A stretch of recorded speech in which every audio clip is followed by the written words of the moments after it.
광양항 배후부지의 일부 운송사들이 편법적인 운영을 하고 있는 것으로 MBC 취재 결과 드러났습니다. 자유무역지역으로 수출입 화물만 반출입이 가능하지만 내수 화물을 관행적으로 처리하고 있는 것으로 나타났습니다. 여수의 한 대안학교 교사들이 학생들을 상대로 심한 욕설과 폭행을 일삼아왔다는 의혹이 제기되고 있습니다. 피해 학생만 10여 명에 이르는 것으로 알려지고 있는데 경찰이 학교 관계자를 불러 사실 여부 조사에 들어갔습니다. 전남 지역 22개 자치단체가 현수막 제작에 사용한 지난 3년간의 예산만 100억 원이 넘습니다. 현수막을 통해 시민들에게 알릴 게 많다는 게 주된 이유입니다. 여수 남해를 잇는 해저터널의 추진을 결정짓는 예비타당성 조사 결과가 다음 달 초쯤 나옵니다. 이번엔 그 어느 때보다 예타 통과의 기대감이 높은 것으로 알려졌습니다. 여러분 안녕하십니까? 목요일 밤 여수 MBC 뉴스데스크입니다. 순천에서 코로나19 확진자가 잇따라 발생하고 있습니다. 보건당국에 따르면 어제 순천에서 기존 확진자의 접촉자와 자가격리자 등 4명이 코로나19 양성 판정을 받았습니다. 이들 확진자 가운데 1명은 감염 경로가 밝혀지지 않은 가운데 해당 확진자의 가족과 지인 등 3명도 오늘 확진 판정을 받고 치료시설로 옮겨졌습니다. 보건당국은 확진자들의 동선과 접촉자를 파악해 진단검사를 진행하고 있습니다. 자가격리 장소를 무단으로 이탈하거나 역학조사에서 거짓 진술을 해 고발되는 사례가 잇따르고 있습니다. 순천시는 거짓 진술로 역학조사를 방해한 유흥시설 관계자와 자가격리 도중 격리 장소를 무단으로 이탈한 시민 1명을 경찰에 고발했다고 밝혔습니다. 순천시는 이와 함께 또 다른 격리 장소 무단 이탈자 2명에 대해서도 증거 자료를 정리해 고발 조치할 예정이라고 설명했습니다. 광양항 배후부지는 기업 수출입 화물의 원활한 반출입을 돕기 위해 각종 혜택이 부여되는 자유무역지역인데요. 그런데 이 배후부지 내 일부 운송사들이 수출입 화물이 아닌 내수 화물을 관행적으로 처리하며 편법 운영을 하고 있습니다. 김주희 기자의 단독 보도입니다. 광양항 동측 배후단지 내 한 화물 운송사. 철강 제품을 실은 화물 차량들이 잇따라 드나듭니다. 한 화물 차량을 따라가 봤습니다. 차량이 광양항을 빠져나와 고속도로로 진입해 어디론가 이동합니다. 광양항 배후단지는 항만 산업의 활성화를 돕기 위한 자유무역지역으로 수출입 화물만 반출입이 가능한 지역입니다. 그런데도 일부 기업들이 관행적으로 수출입 화물이 아닌 내수 화물을 반출입하면서 편법 운영하고 있는 겁니다. 하기는 보통 한 20개 정도 나갑니다. 그러면은 전부 다 내수 물량으로 나가는 거예요? 이제 전부 다는 아니고 이제 가끔 가다가 이제 아까 제가 말씀드린 이제 보세 물량들 그런 물량을 취급하고요. 여수 광양항만공사 측은 광양항 배후단지 내의 일부 기업들이 내수 화물을 반출입하고 있는 사실에 대해 일부 인지하고도 묵인하고 있었습니다. 실제로 3년마다 수출입 실적 등을 통한 기업 평가를 통해 기준에 미치지 못할 경우 페널티를 부과하는 상황이라고 털어놓습니다. 저희들은 총량 기준으로 자기들이 당초 사업 계획에 제출한 사업 계획서를 보고 실적을 그러니까 계획 대비 실적을 보고 평가해서 페널티 형태로 3년마다 이렇게 사용료를 올리는 형태로 운영을 하고 있는 거죠. 올해 현재 광양항 배후단지 내 기업들의 연간 평균 부지 임대료는 3.3제곱미터당 129원. 일반 산업단지 부지와 비교 자체가 민망할 정도로 저렴한 수준입니다. 부지 임대 기간 역시 50년으로 장기간 사용이 가능합니다. 그래서 광양항 배후단지 입주를 희망하는 기업들은 갈수록 증가하고 있습니다. 하지만 정작 광양항 배후단지에 입주한 일부 기업들은 단지 조성 취지와는 크게 엇나간 채 얌체 편법 운영을 하며 이속만 챙기고 있습니다. MBC 뉴스 김주희입니다. 여수와 남해를 잇는 해저터널의 추진 여부를 결정하는 예비타당성 조사 최종 결과가 다음 달 초에 나올 예정인 가운데 해당 자치단체들이 높은 점수를 받기 위해 행정력을 집중하고 있습니다. 전남도와 경남도에 따르면 여수 남해간 해저터널 건설공사는 다음 달 초 국토교통부의 정책성 균형발전평가위원회를 거쳐 조세재정연구원의 종합평가 이후 예비타당성 조사 최종 결과가 나올 예정이며 최근 정책성과 지역 균형 발전 분야의 평가 비중 상향 조정으로 예타 통과의 기대감이 높은 것으로 알려졌습니다. 여수 남해간 해저터널은 터널 구간 4.2km를 포함해 총 연장 7.3km로 2029년 개통을 목표로 6,312억 원의 사업비가 투입될 예정입니다. 유명 교회가 설립한 여수의 한 대안학교 선생들이 수년 동안 학생들을 상대로 심한 욕설과 폭행을 일삼아왔다는 믿지 못할 제보를 받았습니다. 경찰은 이들의 아동학대 혐의를 조사하고 있습니다. 조희원 기자가 취재했습니다. 지난 2017년 1월 문을 연 여수의 한 비인가 대안학교. 교회 신도였던 A양은 지난 2018년 교회의 권유로 대안학교에 전학했습니다. 자유롭게 공부하고 놀 수 있게끔 해준다고 해서 제가 그때 학교에서 좀 생활이 좀 힘들었었거든요. 그래서 가게 됐었죠. 하지만 지옥 같은 나날이 시작됐습니다. 교장인 목사 사모와 그의 아들이 학생들을 상대로 수시로 입에 담지 못할 욕설을 하고 머리채를 잡거나 구타를 하는 등 상습적인 폭력을 가한 겁니다. 이런 가혹 행위에는 교회 청년부 회원, 집사였던 교사들도 동참했습니다. 머리를 정말 세게 때린다든지 욕도 진짜 정말 입에 담을 수도 없이 말들도 많이 했었고 다 내가 너네를 사랑해서 너네를 살리려고 그런 거다. 초등학생 자녀를 이 교회에 보냈던 B씨 역시 시간이 지날수록 이상한 낌새를 느꼈다고 했습니다. 학교가 무섭다고 했고 이들이 전화통화를 할 때 항상 다른 방에 가서 전화통화를 합니다. B씨는 결국 이 학교에서 아이들을 데리고 나간 학부모들을 수소문해 이유를 물었고 충격적인 말을 들었습니다. 근데 전부 다 하나같이 폭력 얘기로만. 사실 잠을 못 잤죠, 밤새. 왜냐면 7, 8년 이렇게 알고 지내고 신뢰적으로 있었는데. 취재진이 입수한 녹음 파일에는 목사의 아들인 C씨가 학생들에게 욕설과 협박을 하는 장면이 고스란히 담겨 있습니다.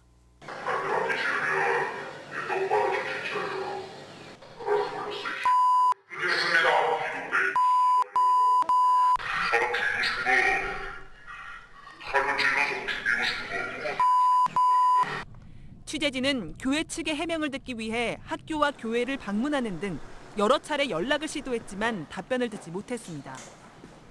목사 사모의 가족 명의의 법인이 소유한 학교 건물은 현재는 학교가 아닌 카페로만 운영되고 있습니다. 경찰은 현재까지 피해 학생의 수가 14명에 이르는 것으로 파악하고 있습니다. 어제 목사 사모와 그의 아들, 교사 등 8명을 소환 조사한 경찰은 추가 피해 여부를 조사하고 있습니다. MBC 뉴스 조희원입니다. 여순사건 특별법이 어제 국회 상임위원회를 통과하면서 6월 임시국회 내에 제정될지에 대한 기대감이 높아지고 있습니다. 여순상징유족연합회는 보도자료를 통해 특별법 제정을 위해 노력하고 있는 전남 동북권 국회의원과 시민사회에 무한한 감사를 드린다며 유족들의 애절한 염원이 하루빨리 이루어지기를 바란다고 밝혔습니다. 전남도의회와 순천시, 여순 1019 민관협의회, 순천 YMCA 등도 잇따라 보도자료를 내고 여순사건 특별법의 상임위 통과를 진심으로 환영하며 6월 임시국회에서 특별법이 제정돼 피해자들의 명예회복과 진상규명이 신속하게 이루어져야 한다고 강조했습니다. 자치단체들 이것저것 시민들에게 알릴 게 참 많은 속사정은 이해를 합니다만 그 방식이 반드시 현수막이어야 하는지 고민이 필요해 보입니다. 최근 3년 동안 시군에서 현수막을 만들기 위해 쓴 예산이 100억 원을 넘습니다. 양현승 기자가 취재했습니다. 봄부터 목포시의 길거리는 현수막이 뒤덮었습니다. 한국섬진흥원 부지 선정에 앞서서는 유치를 희망하는 현수막이, 유치가 확정된 뒤에는 자축하는 현수막이었습니다. 올해 3월까지 목포시가 현수막에 쓴 예산만 3,800만 원어치였습니다. 그 섬진흥원 관련 시 정책적인 사항으로 시민들에게 일정 기간 홍보하기 위해서 MBC가 확인한 전남 22개 시군의 현수막 제작 실태입니다. 3년간 쓴 예산이 104억 2,800여만 원. 지자체에서 가장 많이 제작하는 길이 6m, 폭 70cm짜리 현수막으로 환산하면 혈세로 만든 현수막이 20만 장 이상인 셈입니다. 순천과 여수가 11억 원을 넘겨 가장 많은 돈을 썼습니다. 현수막 홍보는 인구가 적은 군 단위도 예외는 아닙니다. 해남과 보성군은 5억 원을 훌쩍 넘겼습니다. 그나마 담양군이 순천시의 10분의 1 수준으로 가장 적었습니다. 축제나 행사, 농어촌 정책, 정부 공모사업 선정, 지난해부터는 코로나19 관련 현수막 등이 줄을 이루었습니다. 행사장 현수막은 행사 당일만, 개도성, 홍보성 현수막도 길어봐야 몇 주 거는 게 고작이라서 현수막 예산은 사실상 일회성입니다. 거시기 해놓을 만한 게 붙여놨는 것 같다 하고만 보고 다니지 어쩐다요. 보통 저러고 두 손을 쓰고 걸어지대요 항상.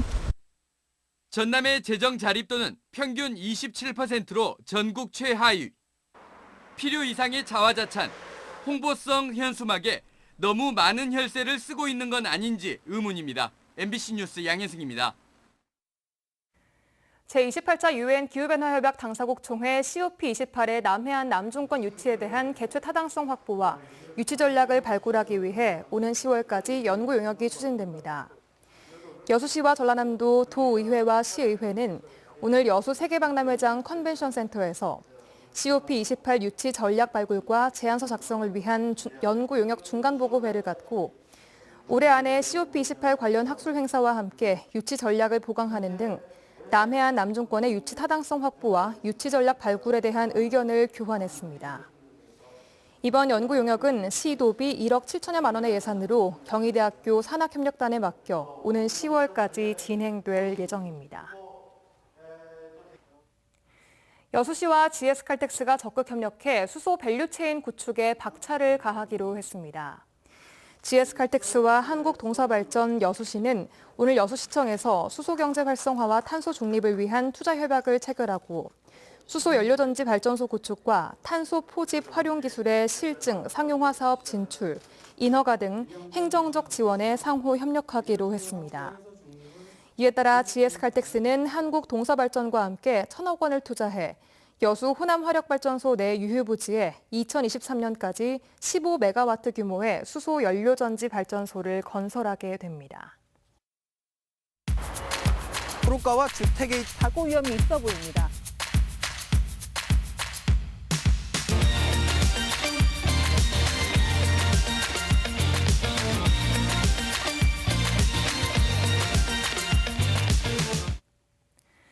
요즘 아이들 학교에서 돌아오면 스마트폰만 붙들고 있는 시간이 많습니다. 장서궁 전남 도교육감과 함께한 랜선 대화에서 전남의 학부모들은 학생들이 방과 후에도 다양한 할 거리가 있어야 한다고 강조했습니다. 김진선 기자입니다. 올해 1기 서울 유학생 80여 명을 맞이하며 첫 시작을 알린 전남 농산어촌 유학 프로그램. 70% 가까이 연장 의사를 밝힐 만큼 높은 만족도를 보여 2학기에는 더 확대될 예정입니다. 실제로 2학기 연장을 고민하고 있다는 한 참여 학부모는 전남도 교육감에게 아쉬운 점을 토로했습니다. 전남에서는 학생들이 방과 후에도 집중할 수 있거나 지적 자극을 위한 프로그램이 크게 부족하다는 겁니다. 아이들은 전남에 살지 않습니다. 3시 이후에는 분명히 핸드폰 안에 살아요. 그 부분에 우리가 서비스를 제공할 수 있다면 전남 학교의 15%, 100여 곳이 넘는 섬 학교의 학생들도 교육 문화 인프라에 목마르긴 마찬가지입니다. 그 아이들을 키우기에는 자연 환경이 굉장히 좋습니다. 하지만 지적 자극을 받기에는 환경이 열악한 면이 없지 않아 있습니다. 학생과 학부모 등 500여 명이 온라인과 영상 등으로 참여한 도교육감과의 랜선 대화. 오는 2025년 고교 학점제 전면 시행을 위한 철저한 대비, 고교 저녁 급식 품질 향상, 코로나19로 인한 학력 저하 문제 해결 등 갖가지 건의사항이 쏟아졌습니다. 지금까지 전남 교육 모든 교육 정책의 귀결은 기승전 우리 학력과 진로 진학의 문제다 이렇게 제가 말씀을 드리고 그를 위해서 최선을 다해서 지금 준비하고 있습니다. 도교육청은 참가자들의 의견을 각 실과별로 검토해 향후 전남교육 정책에 반영하겠다고 약속했습니다. MBC 뉴스 김진선입니다. 전라도 일대를 돌며 수억 원의 보이스피싱 피해 금액을 수거해온 두 20대 여성이 경찰에 붙잡혔습니다. 순천경찰서는 어제 보이스피싱 일당의 지시를 받아 광주와 정읍 등을 돌며 14회에 걸쳐 총 2억여 원의 보이스피싱 피해 금액을 수거한 혐의로 22살 A씨와 B씨를 붙잡아 조사하고 있습니다. 경찰은 A씨와 B씨에 대해 구속영장을 신청하는 한편 추가 범죄가 있는지 조사하고 있습니다. 오늘 오전 9시 20분쯤 고흥군 단장 앞 해상에서 조업을 하던 2톤급 어선이 전복됐습니다. 어선에 타고 있던 선원 3명은 3시간 동안 전복된 선박에 매달려 표류하다가 인근을 지나가던 민간 해양조사선에 구조됐습니다. 해경은 선박 스크류에 어구가 걸려 사고가 난 것으로 보고 정확한 사고 경위를 조사하고 있습니다. 고흥 녹동항과 여수 거문도항을 오가는 쾌속선이 오는 19일부터 추가 투입됩니다. 신규 운항하는 여객선 퍼스트 퀸호는 여객 정원 200명, 항해 속력 25노트의 쾌속 여객선으로 녹동과 거문도를 하루 한 번 왕복 운항할 계획입니다. 현재 녹동 거문도 항로에는 차도선형 여객선 2척이 운항하고 있습니다. 더불어민주당 김원희 의원이 전남 섬 지역 응급환자들의 골든타임을 지키기 위해 헬기 착륙장의 조속한 설치를 촉구했습니다. 김 의원은 국회 보건복지위원회 전체회의에서 질의를 통해 섬 지역의 열악한 헬기 이착륙 시설은 언제든지 사고를 일으킬 수 있기 때문에 환자의 빠른 이송과 안전 확보를 위해 헬기 전용 착륙장 설치가 시급하다고 주장했습니다. 권덕철 보건복지부 장관은 지자체와 적극 협력해 빠른 시일 내에 헬기 착륙장을 설치하겠다고 답했습니다. 생활 쓰레기를 무단으로 소각하는 행위가 끊이지 않고 있습니다.